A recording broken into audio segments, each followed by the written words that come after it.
Miss হবে না আপনার পছন্দের টিভি শো। দেখুন জি5 অ্যাপে একদম ফ্রি। আমি আমার ছেলের জন্য কোনো বিবাহিত সংসার ধর্ম করা মেয়েকে নিয়ে আসবো না। আর তাছাড়াও ওরা সমবয়সী, স্কুল কলেজের বন্ধু, তার সঙ্গে আবার বিয়ে কি? আমার সন্ধানে অনেক অনেক ভালো মেয়ে আছে যারা শতদ্রুকে বিয়ে করতে চায়। আমি ওইরকম কোনো ভালো মেয়ের সঙ্গে শতদ্রুর বিয়ে ঠিক করব। বেশ, আমি তোমাকে কথা দিলাম কাকিমা, তোমার ছেলের ব্যাপারে আমি আর মাথা ঘামাবো না। কিন্তু তারপর যদি তোমার ছেলে বিয়ে না করে সে ব্যাপারে কিন্তু তুমি আমাকে দোষ দিতে এসো না।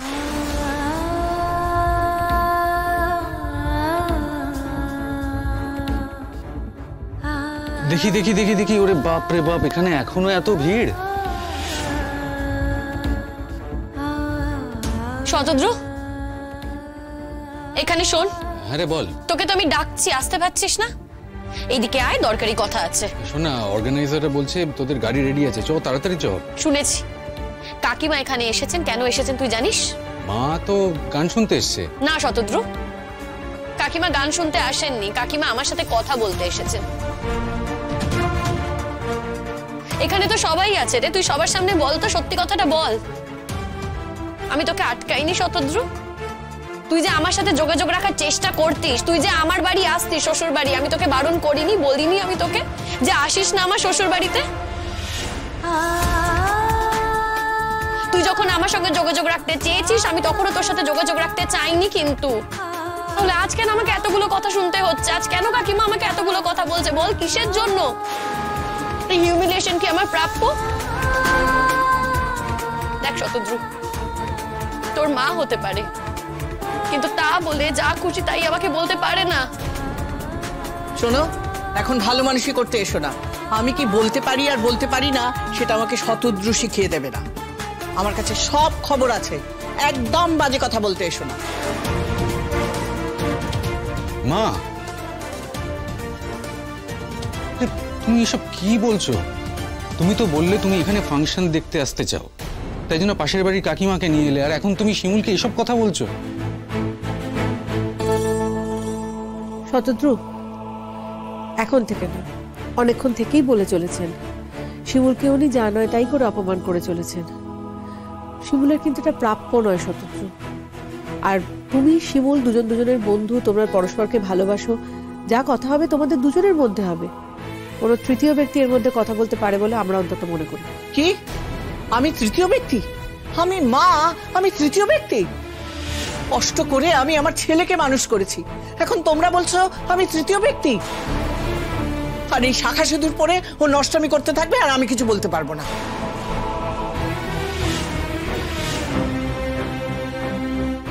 শাখা সিঁদুর পড়ে আছে বলেই যে ও নষ্টামি করছে এটা তো ঠিক নয় কাকিমা।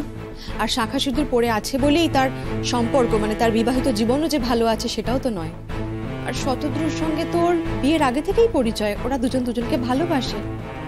আর যদি বলেন শিমুলের বিয়ের কথা, তাহলে যে কোনো দিন যে কোনো মুহূর্তে ওর হাজবেন্ডের সঙ্গে ওর ডিভোর্স হয়ে যেতে পারে। সে ডিভোর্স করুক না করুক আমার কিচ্ছু দেখার দরকার নেই।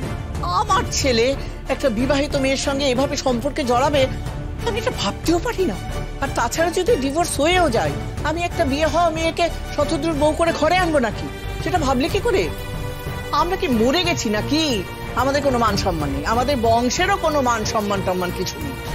এটা যদি ভেবে থাকে তাহলে খুব ভুল ভেবেছে। যা খুশি ভাবলেই তো আর হলো না।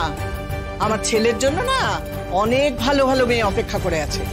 প্লিজ কাকিমা, তুমি তোমার ছেলেকে না সেই ভালো মেয়েদের সাথে বিয়ে দাও। আমি কিন্তু একবারও তোমার ছেলেকে বলিনি আমাকে বিয়ে করতে। তোমার ছেলেই আমাকে বলেছিল, জিজ্ঞেস করো তোমার ছেলে পাশে দাঁড়িয়ে আছে, জানো ওর কাছ থেকে। হ্যাঁ, কোনো এক মুহূর্তে হয়তো আমিও রাজি হয়েছিলাম, কিন্তু তারপরেই আমি ওকে বলি কাকিমা যে এই বিয়ে আমার পক্ষে করা সম্ভব নয়। তুমি এত কিছু জানো, এত খবর রাখো, অথচ এই খবরটা জানো না। জানতে না তো তুমি এই খবরটা, এখন আমি তোমাকে জানিয়ে দিলাম। মা, একটা কথা না আমি কিছুতেই বুঝতে পারছি না, আমার ব্যক্তিগত বিষয়গুলো নিয়ে এরকম একটা পাবলিক প্লেসে তুমি কেন আলোচনা করছো? আমি তোমাকে কখনো কিছু বলেছি? তুমি কখনো কিছু জিজ্ঞেস করেছো? তুমি জানতে চেয়েছো? না তো। আর আজকে তুমি শিমুলকে এই কথাগুলো বলছো। শিমুলকে বলার আগে তোমার আমাকে বলা উচিত ছিল মা। আমি কাকে কি বলবো না বলবো সেটা কি তোমার সাথে পরামর্শ করে বলবো? সেটা বলবো না, বুঝেছো? কাকিমা, তোমাকে সম্মান করি ঠিকই, কিন্তু তা বলে তোমার অন্যায় অন্যায্য কথা কিন্তু আমি শুনবো না। কাকিমা, আমি তখন থেকে দেখছি আপনি শিমুলকে এইভাবে অপমান করে যাচ্ছেন। আপনি এইভাবে শিমুলকে সবার সামনে অপমান করতে পারেন না। আপনার যদি কিছু বলতে হয় আপনি আপনার ছেলেকে বলুন, ওকে শাসন করুন। আর তাছাড়া ওরা দুজন অ্যাডাল্ট, ওরা ওদের মধ্যে বন্ধুত্বপূর্ণ সম্পর্ক রাখতেই পারে। তাই জন্য আপনি কেন কথা বলছেন? আপনার কোনো কথা বলার অধিকার নেই।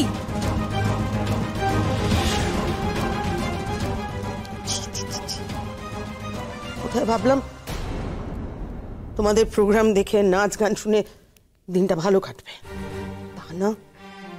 এই ভদ্রমহিলা তখন থেকে আমার মেয়েকে যা নয় তাই বলে যাচ্ছে।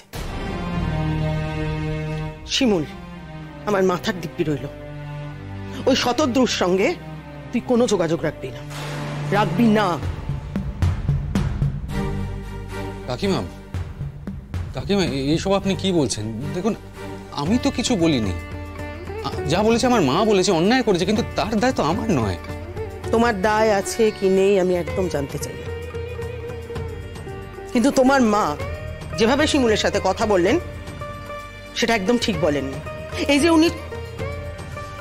যে উনি সবার সামনে পাবলিক প্লেসে আমার মেয়েকে চারটে বাজে কথা বললেন, এতে ওর ক্ষতি হলো না? হ্যাঁ, সত্যি তো শতদ্রু, কাকিমা যেভাবে শিমুলকে অপমান করলো প্রত্যেকটা লোক শুনলো। সবাই তো এখন ওকে নিয়ে মজা করবে, ওকে নিয়ে আলোচনা করবে।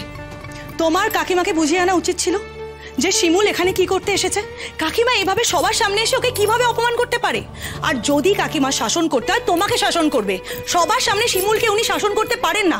কাকিমা তোমার গার্জিয়ান, শিমুলের গার্জিয়ান নয়। মা, তুমি কিন্তু খুব অন্যায় করেছো। তুমি এক্ষুনি শিমুলের থেকে ক্ষমা চাইবে, ওকে সরি বলবে। আমি শিমুলের কাছে সরি বলবো? তুমি কোনোদিন শিমুলের সঙ্গে যোগাযোগ রাখবার চেষ্টা করবে না। তুমি যদি মনে করে থাকো যে তোমার ইচ্ছে মতো তুমি চলবে, তাহলে কিন্তু তোমার মায়ের সঙ্গে তোমার কোনো সম্পর্ক থাকবে না। তুমি তোমার মায়ের মুখ দেখতে পাবে না কোনোদিন। চলো দিদি। শোনো শতদ্রু, তোমাকে না তোমার মা ছোট থেকে অনেক কষ্ট করে বড় করেছে। তা কিন্তু এই জন্য নয় যে যখন তোমার বিয়ে হওয়ার বয়স হবে, যখন তোমার জন্য মেয়ে দেখা হবে, তখন তুমি একটা বিবাহিত মেয়ের সঙ্গে সম্পর্ক থাকবে, তাই না? আর সেই বিবাহিত মেয়েটা কিন্তু স্বামীকে নিয়ে শ্বশুর বাড়িতে থাকে। ছি ছি ছি ছি, তোমার কি বিবেক বলে কিচ্ছু নেই, তাই না? বিবেক? কাকিমা, এবার আমি যে কথাটা বলবো তারপরে আপনি ভেবে দেখবেন আপনার বিবেক কি বলে। কাকিমা, না জেনে শুনে না কথা বলবেন না। শিমুল আর শিমুলের হাজবেন্ডের বনিবনা নেই, ওরা একসাথে থাকে না, আর বেশি দিন ওরা একসাথে থাকবেও না। তার মানে এই নয় যে তুমি মেয়েটাকে বিয়ে করবে। কাকিমা, বারবার বিয়ের কথা কেন উঠছে বলুন তো? আপনাদের কি মনে হয় শিমুলের জীবনে বিয়ে ছাড়া আর কোনো অপশনই নেই? কেন বারবার আপনারা বিয়ের কথা তুলছেন? বারে আমার ছেলের সঙ্গে ফষ্টি নষ্টি করছে তোমাদের মেয়ে, আর আমি কিছু বলতে পারবো না। জি5 ডাউনলোড করুন আর সব এপিসোড দেখুন একদম ফ্রি।